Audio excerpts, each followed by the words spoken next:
দুপৰীয়া গা ধুই আহি চাদৰ ওপৰত থিয় হলো।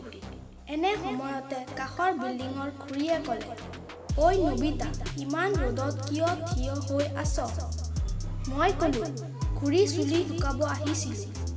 খুৰীয়ে অলপ বেকাকৈ হাঁহিলে আৰু ক'লে, তোৰ গাৰ বৰণ এনেই ক'লা, তাতে আকৌ এনেকৈ ৰ'দত থিয় দি থাকিলে ৰাতি তোক বিচাৰিয়ে পোৱা নাযাব। কথাষাৰ কৈয়ে হাঁহি হাঁহি খুৰী গুচি গ'ল। মই খুৰীৰ কথাত অকণো বেয়া নাপালোঁ, কাৰণ এইবোৰ মোৰ অভ্যাসত পৰিণত হৈছে। আৰু অলপ সময় ছাদত থিয় হৈ ৰুমলৈ আহিলোঁ। মায়ে খঙাল চকুৰে চাই ক'লে, ইমান বাৰ কৈছোঁ ৰ'দলৈ নাযাবি, কেতিয়াবা আইনাত মুখখন দেখিছনে? তোৰ কাৰণে মৰিলেও শান্তি নাপাম মই। মানুহে যি ভাল নাপায় সেইটো কিয় কৰ? মাৰ চকুলৈ চাই মাৰ চকুত চকুলো দেখিলোঁ। কাষৰ ঘৰৰ খুৰীজনীয়ে কোৱা কথাখিনি মায়ে শুনিছিল, আৰু সেই খং মায়ে মোৰ ওপৰত দেখুৱাইছে। মই অলপ হাঁহিলোঁ। দুদিনমানৰ পিছত লগৰ বান্ধৱী এজনীৰ বিয়াত নিমন্ত্ৰণ পালোঁ। প্ৰথমে মই নাযাওঁ বুলি ভাবিছিলোঁ, কিন্তু মোৰ বান্ধৱীয়ে মোক জোৰ কৰি বিয়া খাবলৈ যাবলৈ বাধ্য কৰালে। দৰা আহিছে, সকলোৱে দৰা চাবলৈ গৈছে। কইনাৰ কাষত বহি আছোঁ। তেতিয়া মহিলা এগৰাকী আহি ক'লে, মুখত একো ব্যৱহাৰ নকৰা নেকি? কৰোঁতো। গাৰ ৰং কিয় এনেকুৱা? মই মুখত হাঁহি লৈ ক'লোঁ, কিন্তু গাৰ ৰং এতিয়া কি কৰোঁ কওকচোন? তেতিয়া মানুহজনীয়ে ক'লে, এতিয়া দৰা আহিব, তোমাক দেখিলে বৰ বেয়া লাগিব। মই মোৰ বান্ধৱীজনীলৈ চালোঁ আৰু তাই অসহায় হৈ মোলৈ চাই আছে। মই অলপ হাঁহি মাৰি ক'লোঁ, ঐ আহোঁ তেন্তে, মই তোৰ স্বামীক পিছত এদিন লগ পাম। অলপ হাঁহি মুখে বিয়া ঘৰৰ পৰা ওলাই আহিলোঁ। চাকৰিৰ ইণ্টাৰভিউ দিবলৈ গৈছিলোঁ। সকলোৱে ধুনীয়া কাপোৰ পিন্ধা দেখিলোঁ। ময়ো এখন শাৰী পিন্ধিছোঁ, কপালত টিপ, ওঠত পাতল লিপষ্টিক দিছোঁ। ছোৱালীবোৰ বোলে শাৰীবোৰত বৰ ধুনীয়া লাগে। মোকো হয়তো ধুনীয়া লাগিছে।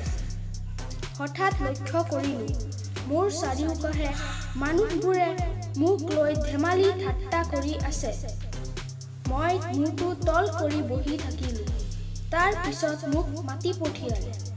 ৰুমত ইণ্টাৰভিউ দিব যাওঁতে দেখিলোঁ ছাৰে মোক দেখি মুখখন ঘূৰাই দিছে।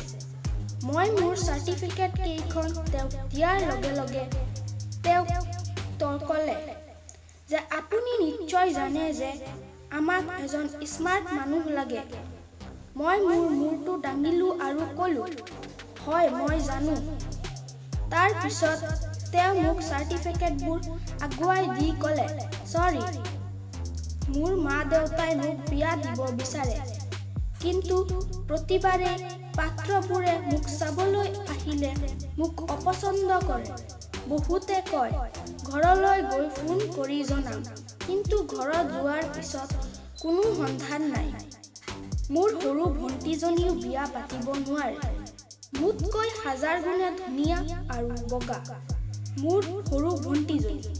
তাইৰ প্ৰেমিকে চাকৰি পাইছে, কিন্তু তাই মোৰ বাবে বিয়াৰ ঘৰত কথা ক'ব নোৱাৰে।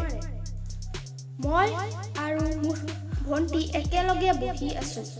তাৰ পিছত ভণ্টিৰ ফোন আহিল আৰু ফোন ৰিচিভ কৰাৰ লগে লগে সিফালৰ পৰা কোনোবাই ক'লে, তাৰ ঘৰৰ মানুহৰ ছোৱালী চাবলৈ মন গৈছে, গতিকে এতিয়া তাৰ ঘৰত ভণ্টিৰ কথা ক'বা।